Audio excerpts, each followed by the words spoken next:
Então, agora eu vou começar aqui pelo documento de 10 páginas hoje.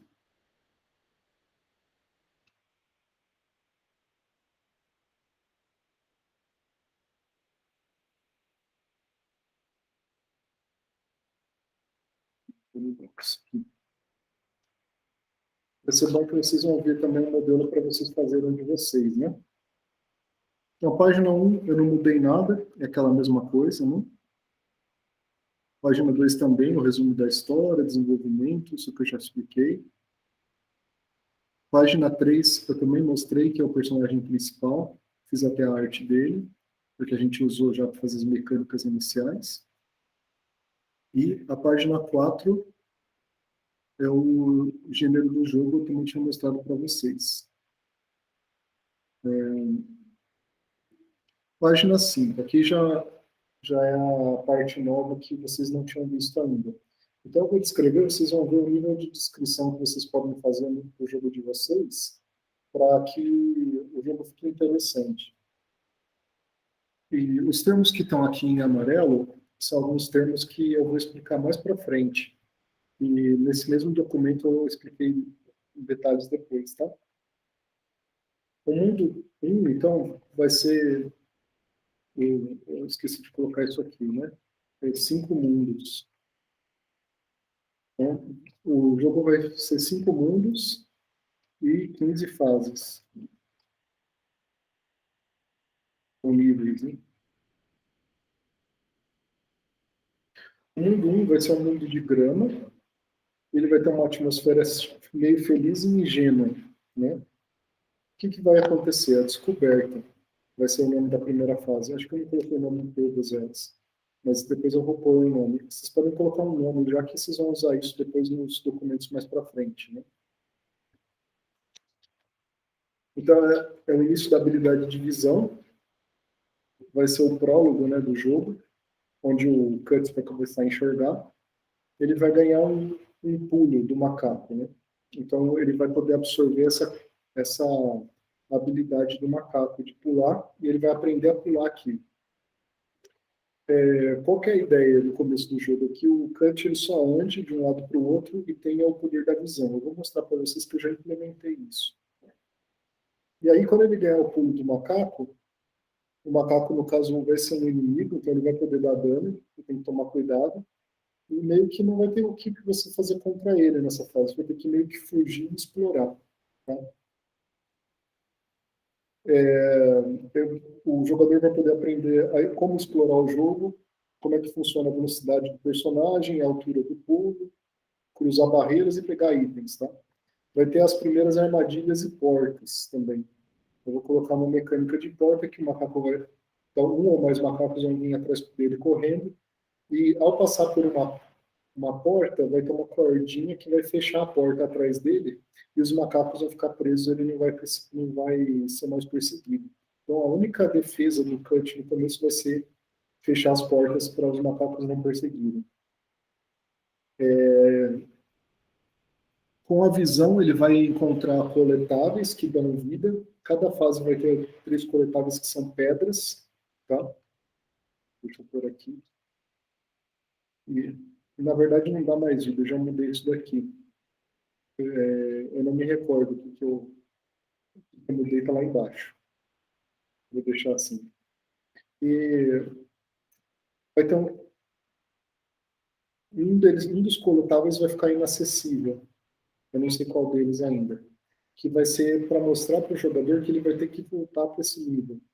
Ele vai ter que se conscientizar disso, vai ter esse elemento de revisitar. Né? A visão revela que cortar a corda da porta, que ele pode cortar a corda da porta na primeira vez. Então, a mecânica do jogo vai ser sempre em volta da visão. A visão do Cut vai dar a ideia para ele de que ele pode cortar a porta, de que ele pode pular, como um macaco. Na segunda fase, ele vai ganhar o corte do besouro. A mesma coisa, ele vai observar o besouro, vai aprender como fazer o corte. E aí ele vai também poder cortar uma planta, e essa planta ela vai ser a primeira vez que ela aparece nessa fase, e a planta, quando ele corta, vai ser como se fosse uma estaca, ele vai transformar numa estaca que vai servir de dano. Só que vai ser dano tanto para ele quanto para os inimigos, quem chegar perto. Então vai ter que ser usado sabiamente. Todo jogo vai ter que ter o jogo inteiro vai ter o elemento de habilidade, mas também vai ter o elemento de inteligência. Depois, a gente vai ter o touro, né? Que é o confronto final. Deixa eu só encostar na porta aqui.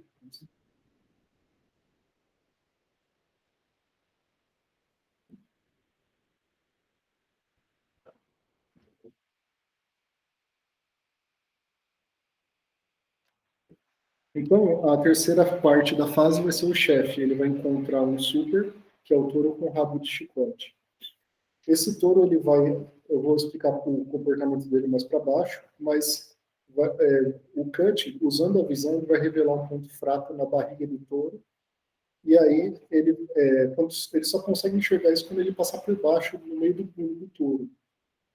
E aí ele vai ter que usar o espinho a estaca da planta para poder derrotar o touro. Então ele não vai conseguir derrotar com o corte da tesoura. Essa aqui vai ser a questão. Ele vai ter que usar de novo a visão, vai ter que bolar uma estratégia para fazer o touro cair em cima do espinho. O epílogo dessa primeira fase é que o Super ficou com inveja de raiva do Cut por ele ter vencido o touro, né? E eles decidem escravizar. E o Cut tem que sair correndo, porque vai ter muitos supers ali naquela cena. Aí a segunda fase vai ser o Cut fugindo para umas cavernas. Ele vai entrar em umas cavernas para fugir. E aqui está a atmosfera dessa época. Vai ser o segundo mundo vai ser um mundo mais de fuga. E também vai ter 3 fases.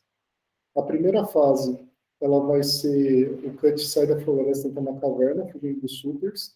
Ele vai conseguir fechar uma porta que vai conter os supers de chegarem perto dele.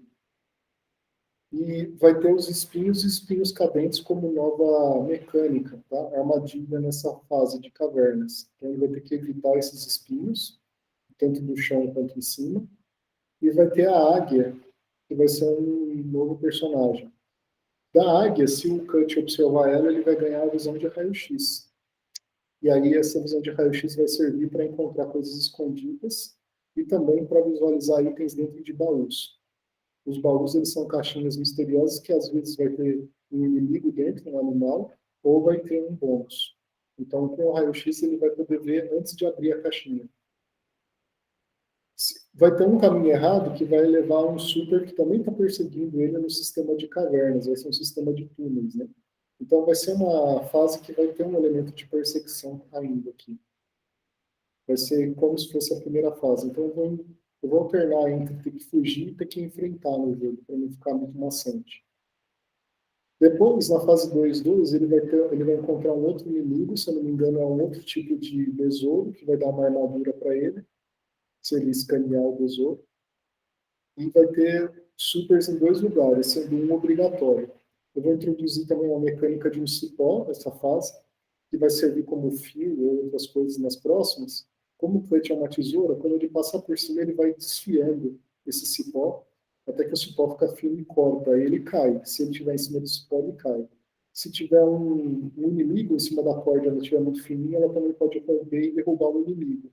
E vai ser assim que ele vai se livrar de um dos supers que vai perseguir ele. Na fase 2, 3, aí ele vai ter uma aranha que é o chefe de fase, ela vai fazer teia e vai ser cuspideira de veneno. Ela recompõe os cipós que tem nessa fase, vai ser uma fase cheia de cipós, e a visão do Cut vai revelar um ponto fraco dela, que é no rabo dela, da aranha. Ele vai ter que usar um raio-x ainda, que é uma habilidade que ele ganhou aqui, para revelar espinho dentro de rochas moles. E aí ele vai ter que quebrar essas rochas moles para e fazer o espinho cair em cima da cauda da aranha.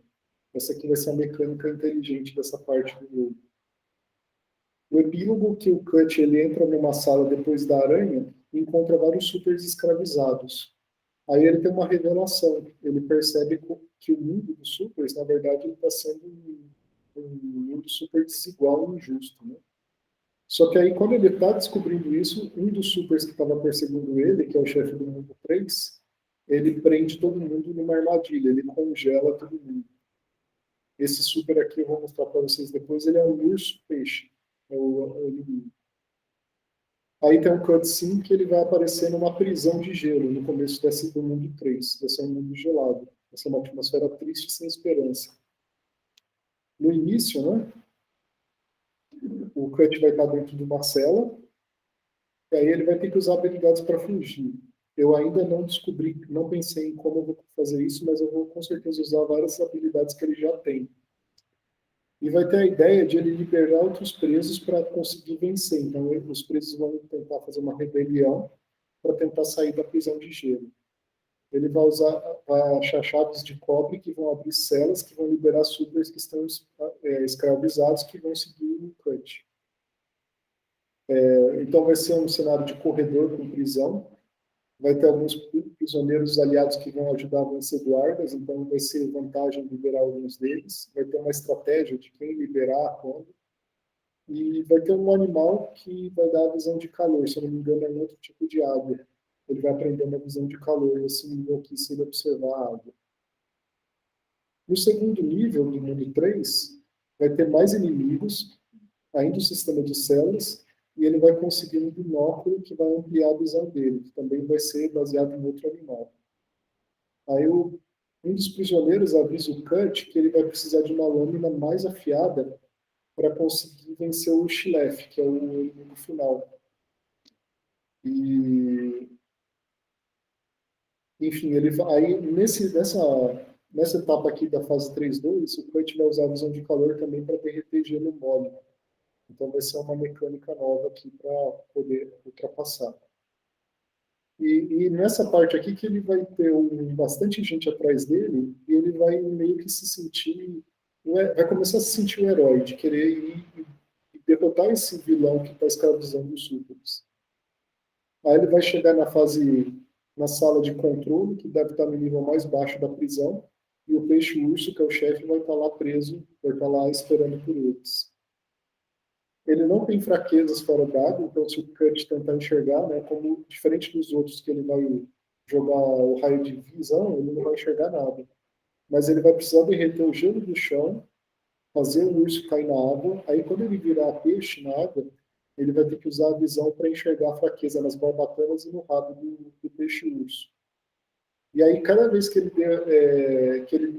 vai ter espinhos cadentes no teto, ele vai ter que derrubar os espinhos cadentes sobre os 3 pontos fracos do peixe-urso para vencer ele. O epílogo dessa é que ele sai da prisão com um monte de prisioneiros atrás dele, e ele tem a meta de ir para o mundo 4, que é a Forja, onde ele vai buscar a lâmina afiada, onde ele pode vencer o Shilef. Beleza, mundo 4 é a Forja. Aqui também vai ter prisioneiros que trabalham forçado na Forja, então vai ter a chave de cobre ainda. Na entrada da forja vai ser uma fortaleza impenetrável, então o Cut vai ter que ir por um caminho alternativo para entrar no subsolo.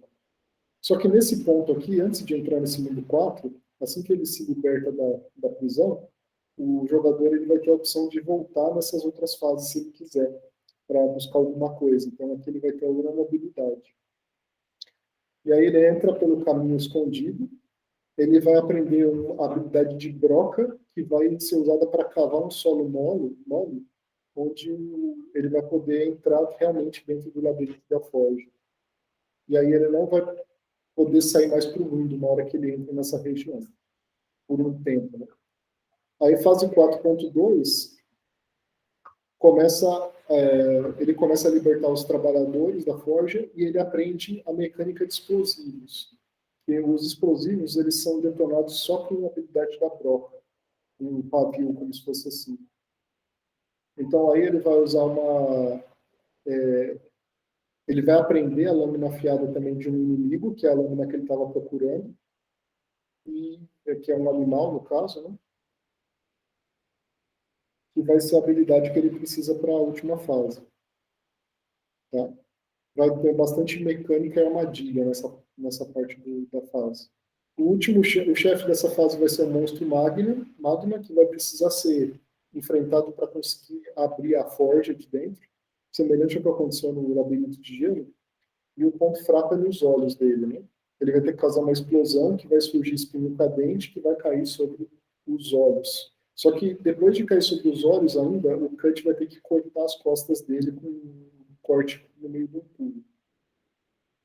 O epílogo disso daqui é a forja abre, libera muitos escravos, mas todos aparecem com medo do Shilef.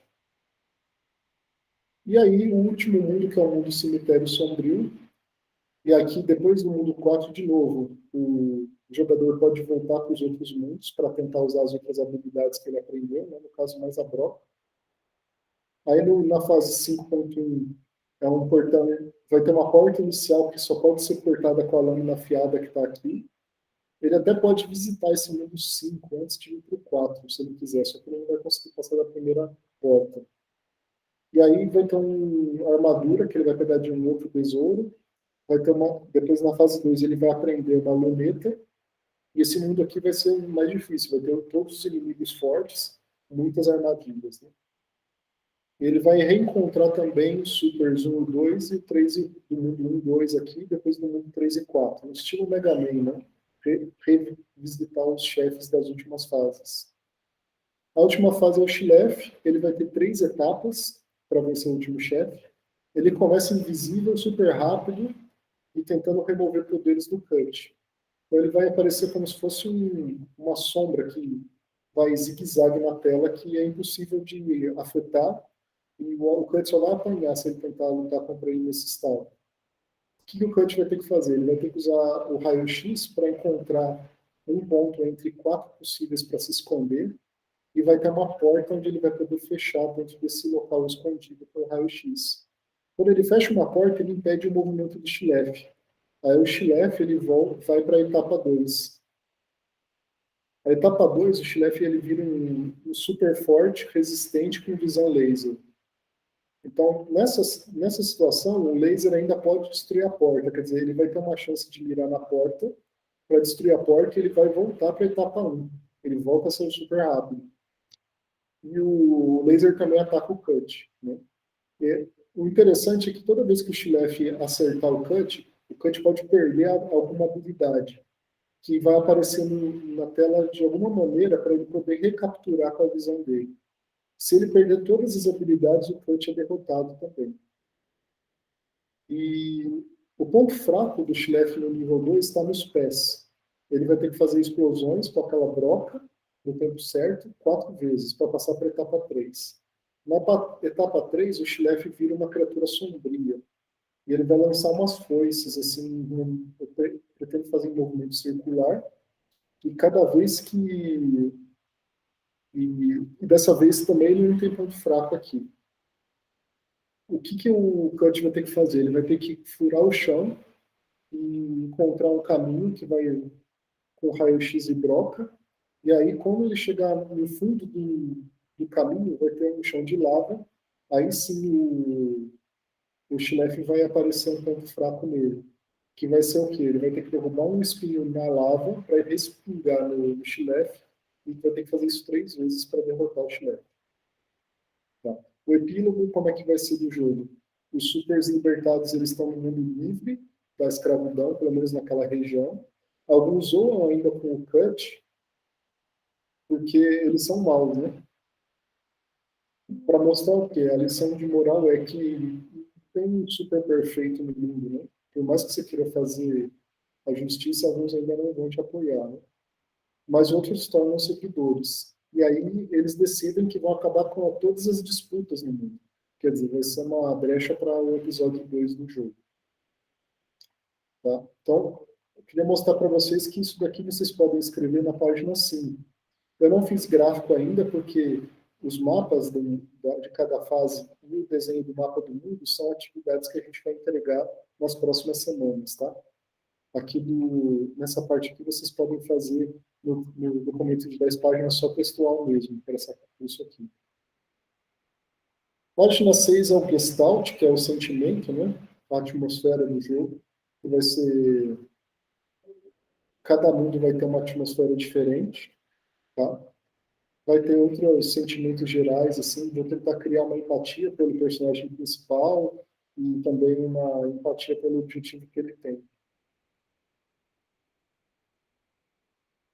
Página 7 é uma das mais importantes desse documento também. Vai ter as mecânicas, tá? Que vai ser o seguinte, para coletar itens, coleta com o olhar do coach. Eu vou mostrar para vocês daqui a pouquinho o olhar. Vai ter portas, que você vai andar pela base da porta, ela vai fechar atrás, então a porta sempre é fechada. Ela pode ser uma coisa boa ou ruim. Eu vou fazer ainda portas que você fecha, que te complica a vida. Então você vai ter que evitar fechar algumas portas no jogo, para deixar mais inteligente, né? As plantas que vão virar uma estaca, um espinho. Vai ter pontes também que vão ser semelhantes a portas, mas ao invés de você fechar, as pontes vão permitir passagem por buracos, né? Então, vai ser também, de novo, bom ou ruim. Pode impedir acesso a alguns lugares que são por baixo da terra, né? Ou pode abrir passagem para inimigos também. Vai ter o cipó, que passa por cima de corta. Vai ter o terreno mole, onde você vai furar. Vai ter o baú de tesouro, que vai ter power-ups ou inimigos, e vai ter a habilidade de raio-x vai ajudar a usar melhor. E vai ter o explosivo. Então, são essas as... Ah, também tem o chão de gelo, que eu esqueci de colocar aqui. Eu vou colocar agora o chão de gelo. É outra mecânica aqui também, né? E gelo com visão de calor. Tá?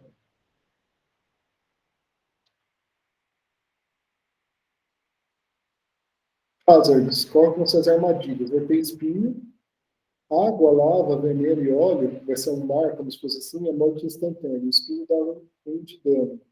E o espinho cadente também. Power-ups, eu vou ter, o personagem vai poder pegar a vida. Aqui que está o Três Pedras. As Três Pedras, que eu tinha colocado no começo, em cada fase, elas vão aumentar a energia máxima do jogador. Ele começa com três, sei lá, duas, e cada fase ele consegue pegar uma a mais. Eu não sei se eu vou pôr em todas as fases, tem que balancear isso daí dependendo de quão difícil ou fácil fica jogar. Tem a chave de ouro, é uma só por fase, ela dá uma vantagem contra o chefe final. Tem o coração pequeno, que ele recupera um pouco de energia, o coração grande, que ele recupera mais energia. E o óleo causa mais dano por algum tempo. Eu vou fazer um óleo para a lâmina. E aí, coletáveis. Vai ter coletáveis a chave de cobre, que vai ser naquelas fases que libera os prisioneiros, e vai ter a chave de prata em todas as fases, que vai ser liberar mais supers no final do mundo. Quanto mais chave tem no final do mundo, mais supers libera os que estão sendo escravizados. Isso daqui vai ter um bônus no final, uma porcentagem de, de sucesso do jogo. Né? Os inimigos. Vão ter 3 macacos, 3 besouros e 3 águias. Eu só vou mudar um pouco a aparência e a cor, tá?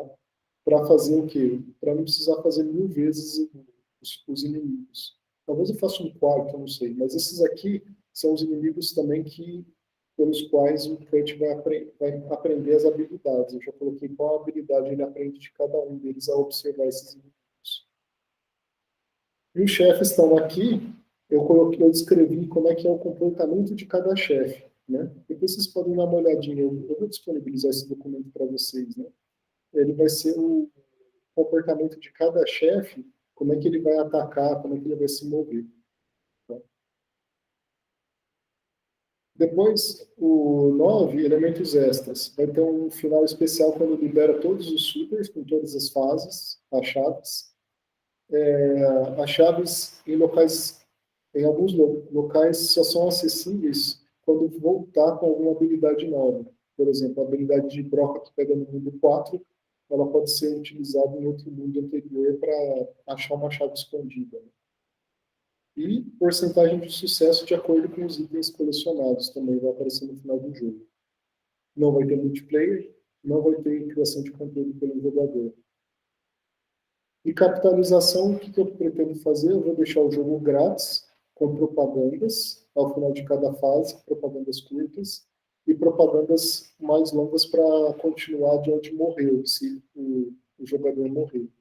Eu também pensei depois, eu não escrevi aqui, mas remover propaganda por um preço.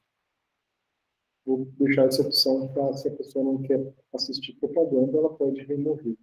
fazer aquele jogo de estilo Freemium.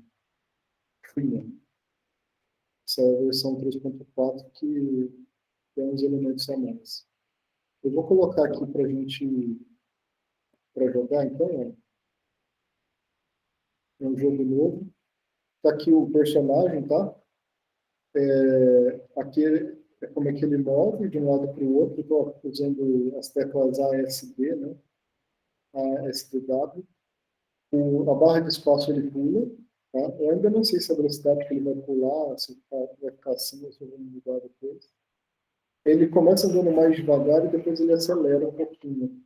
Então, na hora de frear, ele freia aos poucos, tá? Se você virar ao lado, ele freia mais rápido. Eu fiz um freio diferente. Eu vou mostrar para vocês todos os detalhes, tá? E ele tem o pulo. Eu já fiz o corte, que o corte dele vai ser assim. Ele pode pular e fazer o corte também. Fazer o corte no ar, né?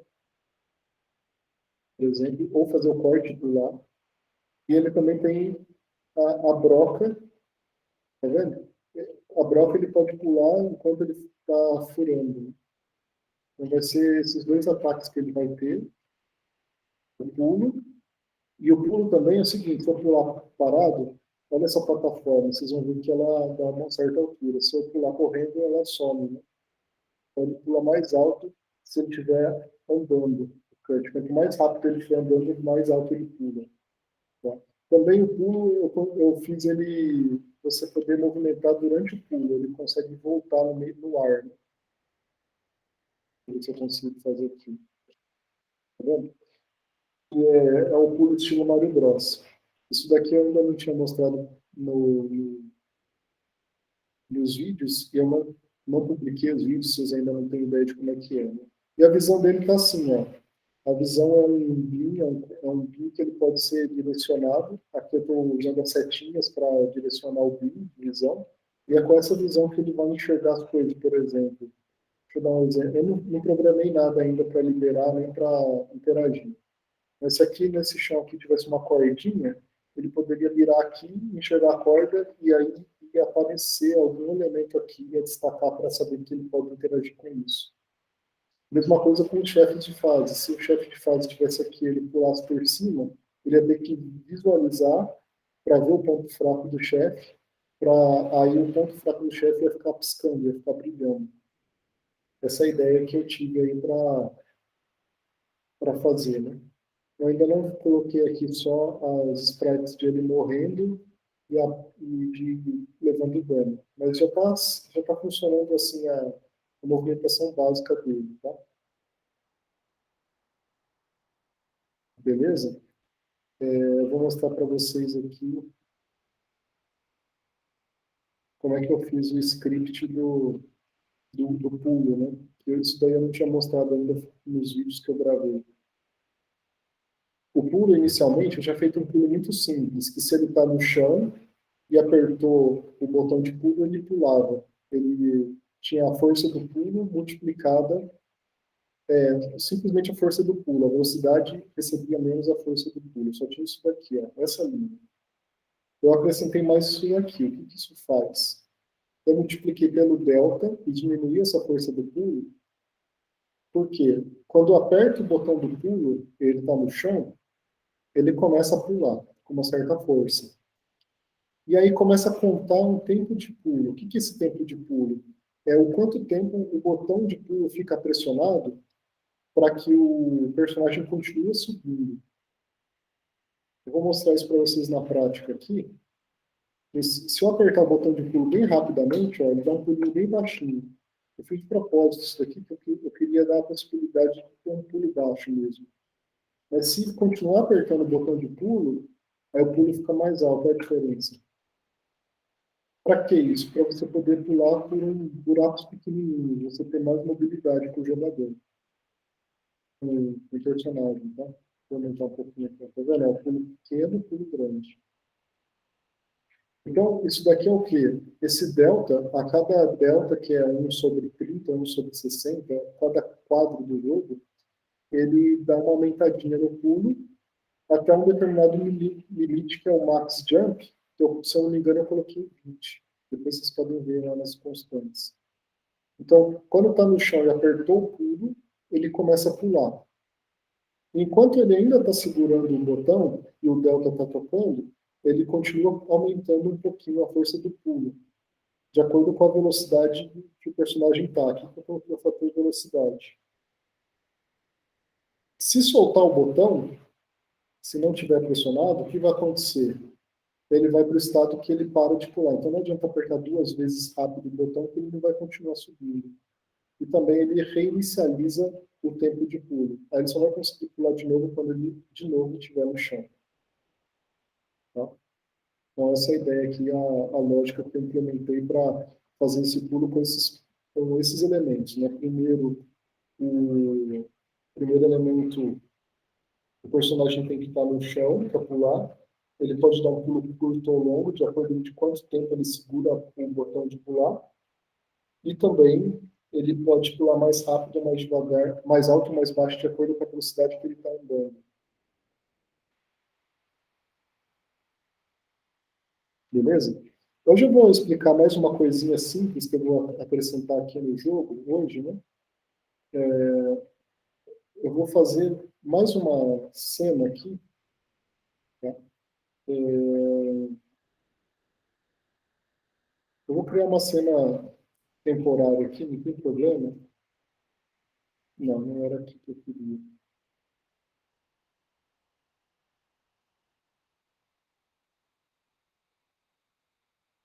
Vou criar uma nova cena. Eu vou criar uma cena 2D, pode ser. E essa cena aqui eu vou chamar de abertura. Ou melhor, eu vou chamar de diálogo. Depois eu posso utilizar isso aqui e herdar. Eu vou mostrar para vocês hoje um exemplo aqui do Godot. Deixa eu abrir, deixa eu salvar aqui no game.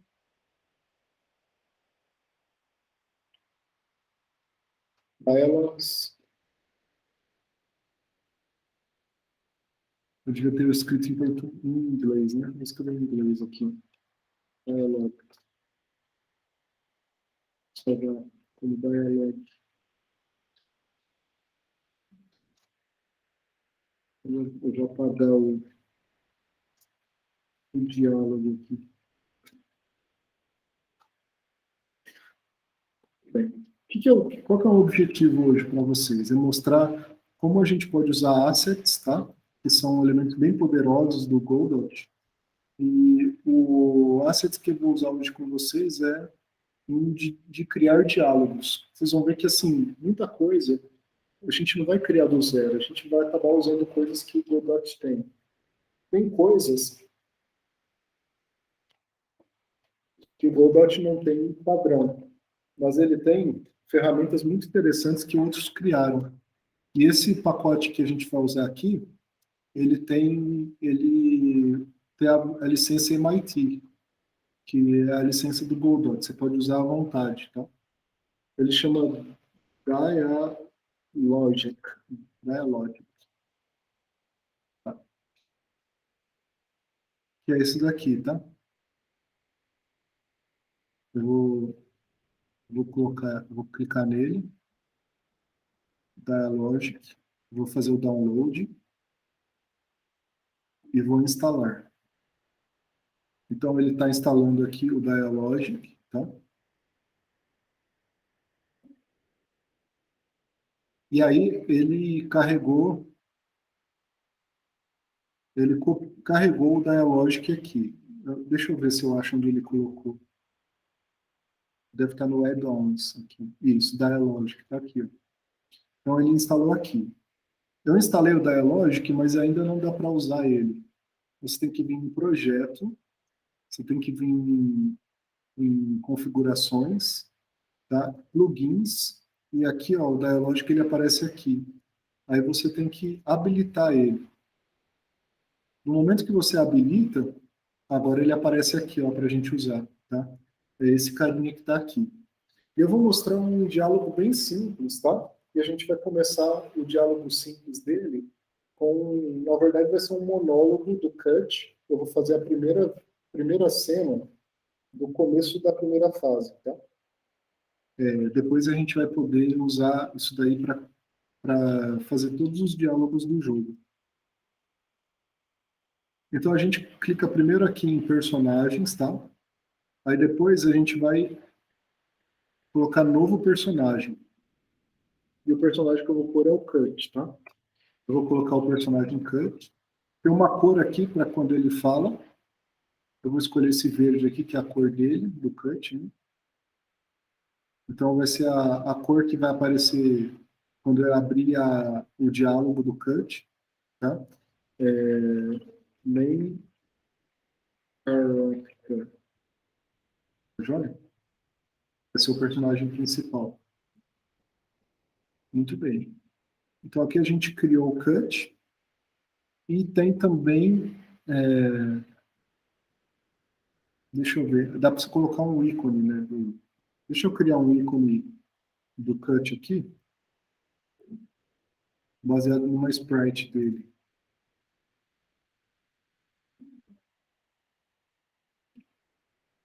Deixa eu ver aqui o stall.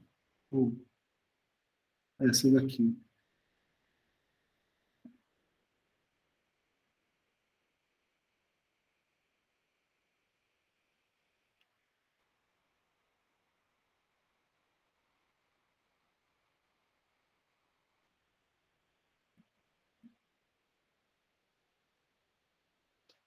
Ver se vai dar certo no copy-paste, porque deu. Aí,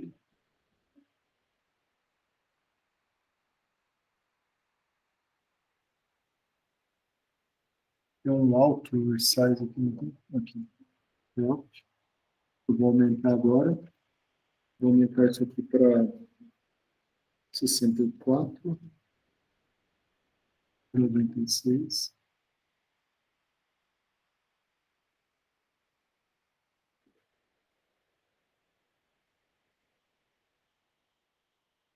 Ficou legal assim.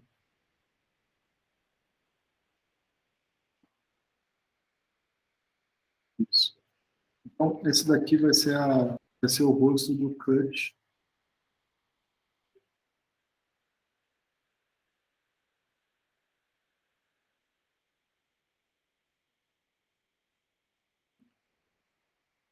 Vou chamar de Hero 2 Dialogue.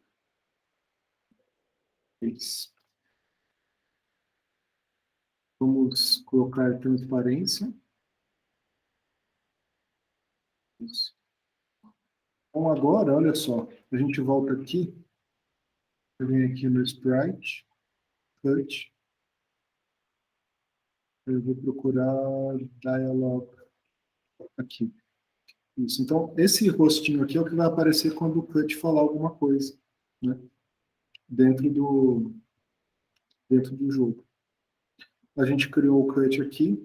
Agora eu vou criar uma timeline, tá? O que é uma timeline? Level 1.1 intro. A timeline é uma sequência de diálogos que a gente pode criar para que apareçam no jogo, tá? E agora que a gente tem uma timeline, a gente pode criar coisas dentro dessa timeline, tá? Por exemplo, eu posso começar com um texto de evento, chega um personagem, sai um personagem, né? Então, eu vou começar chegando o personagem e eu vou escolher o cut, tá? Deixa eu ver aqui qual que é a opção que ele vai chegar na posição inicial e só vai ter ele mesmo conversando. Deixa eu ver ali.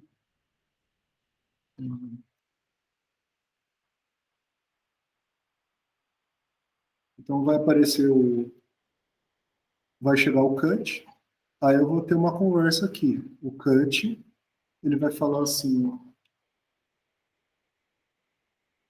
vai ter um três pontinhos, sniff, né, que ele tá chorando.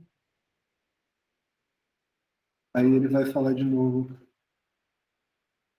Why is everyone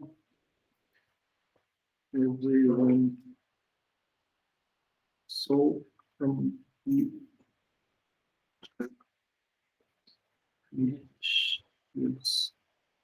porque todo mundo é tão ambicioso, né?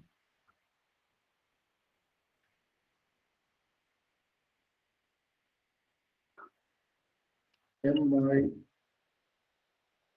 okay, am I the only hero, superhero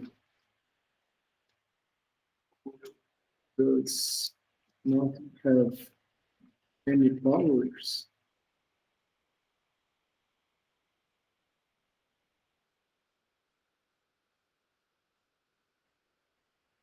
Aí vai aparecer mais sniff aqui. A gente, teoricamente, o legal é a gente mudar também a carinha dele, né? A gente mudar a carinha. Se tiver várias carinhas aqui, a gente pode fazer mudar o rostinho que aparece. Eu vou fazer uma vez isso para nesse diálogo aqui. Deixa eu fazer mais uma carinha. Eu vou fazer essa carinha aqui, ó. Vou começar com essa carinha de dano.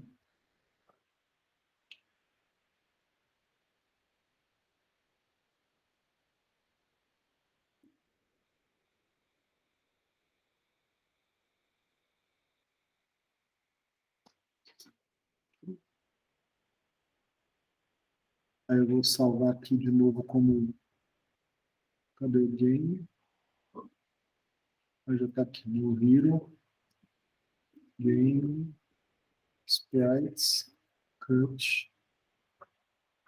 Dialog. Crime.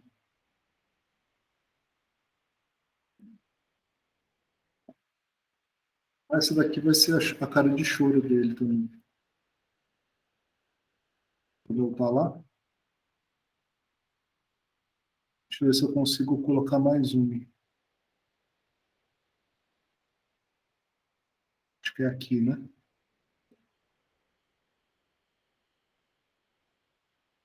Então, ó, tem o default, já é esse aqui. Aí eu vou colocar mais um aqui que... Ih, eu esqueci de pintar de transparente. Rapidão.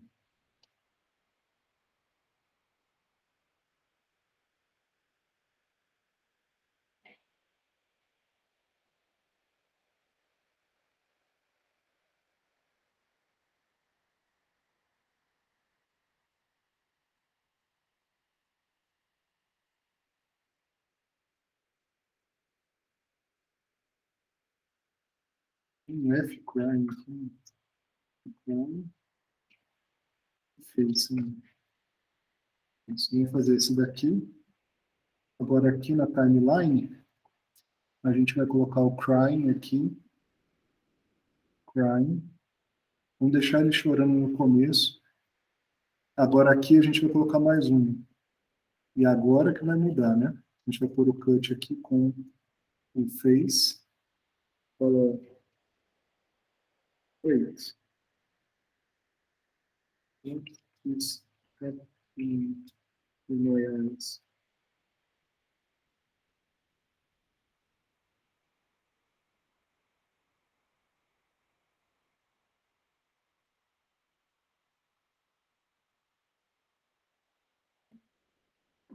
Eu posso até tirar, né? Deixar sem a carinha quando ele começa aqui chorando, para ficar escuro mesmo.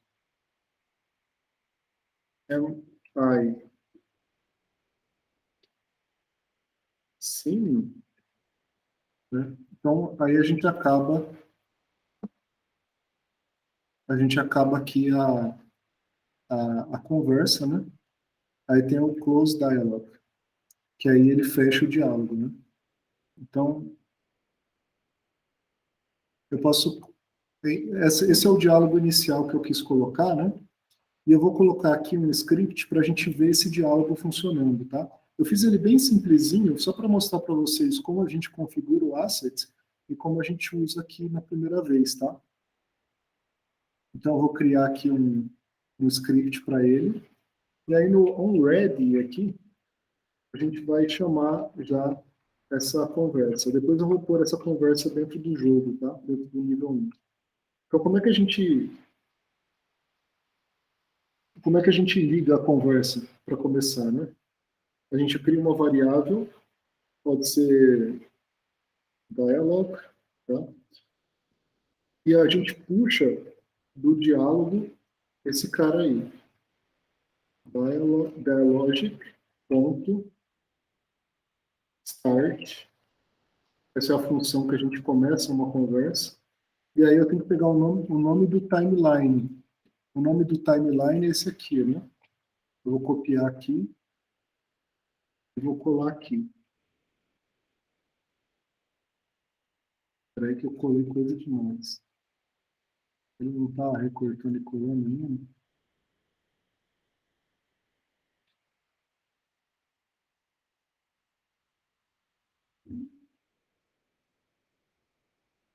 Caramba, hein? Bizarro esse copy-paste. Tá errado, né? Deixa eu pôr um nome mais simples aqui. Level. Opa, ele está editando aqui, né?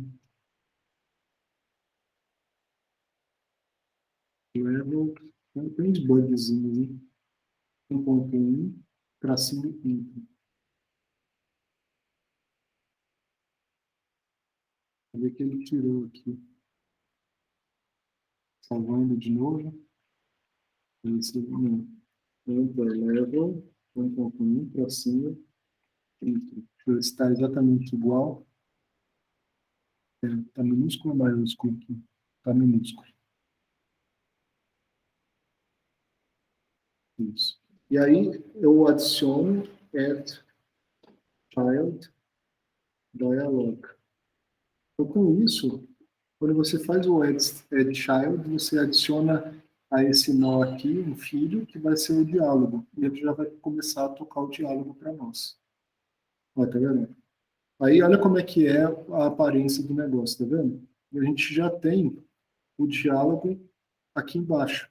O cut falando sniff, porque todo mundo é tão ambicioso. Eu sou o único super com poderes? O que está acontecendo com meus olhos? Estou vendo? Aí começa o jogo, né? Vamos ver aí, porque aparentemente o rosto não apareceu, né?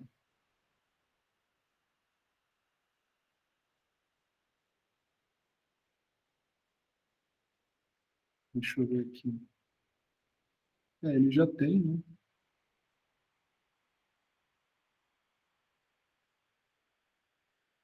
Já era para ter o preview aqui, né? Deixa eu apagar esse default aqui. Eu não queria usar o default, mas não tem jeito, né? Deixa eu pôr no default aqui o rosto falando. E aí eu posso remover o face. Ele vai ter o default e o crying só. Deixa eu ver aqui na conversa. Default, crying.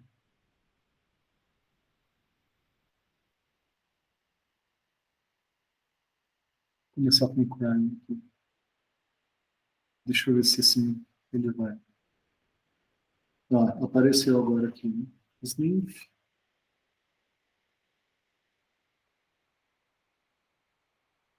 Aí mudou o rosto dele, né? Agora, agora o nosso...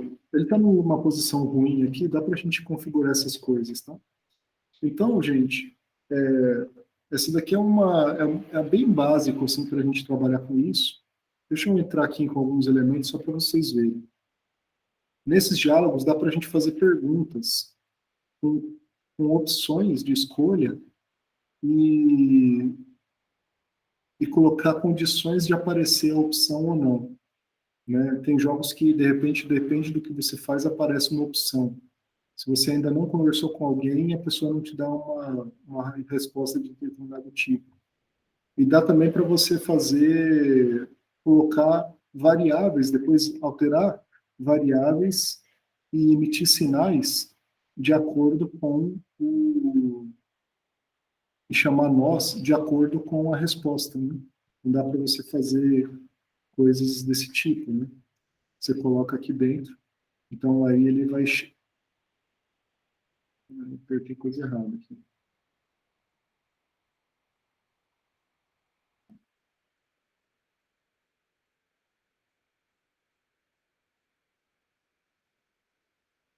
Aqui está o call node, aqui. Eu estou pondo um monte deles. Aí ele chama um nó aqui, você fala o nome do nó e o método que é chamado caso essa resposta seja escolhida, né? Enfim, dá para você fazer bastante coisinha, né? Bastante detalhe do diálogo do jogo de vocês. Dá para pôr temporização, tá? Dá para mudar todo a configuração do tema, tá? O tema que eu estou escolhendo esse padrão aqui, dá para mudar tudo isso daqui, dá para mudar a cor, né, do tema. Essa aqui é a cor da sombra.